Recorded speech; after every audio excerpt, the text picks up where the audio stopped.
বছরের এই একটাই দিন যখন আমার বোন আমাকে প্যাম্পার করে। এইমাত্র আমাকে গিফট পাঠালো, তার আগে একটা সেলিব্রেশন পাঠিয়েছে।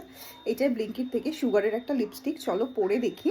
বাকি অন্যান্য দিনগুলো তো আমার কোনো সম্মান নেই ওর কাছে, যাই হোক পরে দেখি। লিপস্টিকটা আমাকে বললো পরে ছবি পাঠা, কেমন হয়েছে। আমার তো কালকে আমি মানে কাজল ফাজলও তুলিনি, তো তাতেই আমি পরে দেখি। লিপস্টিকটা বেশ সুন্দর। এখানে সুগারের লোগো, যেটা মানে যেটাকে আই গেস মোনোগ্রাম বলে, তো সেটা রয়েছে। ভালোই লাগবে, দেখি চলো।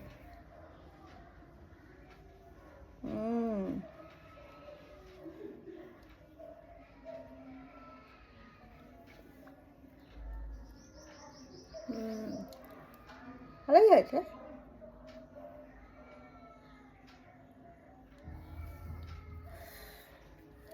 পরে তো কালারটা ভালো লাগলো, বাট কতটা কি স্টে করে মানে জাস্ট তুমি খুব ক্যাজুয়ালি পরলাম, কেমন লাগছে জানিও। হ্যাঁ ঠিক আছে, আমার বেশ ভালোই লেগেছে। আর বেশ ক্রিমি ফর্মুলাটা ভালো। বোন তো ভিডিওটা দেখবেই। থ্যাংক ইউ বোন।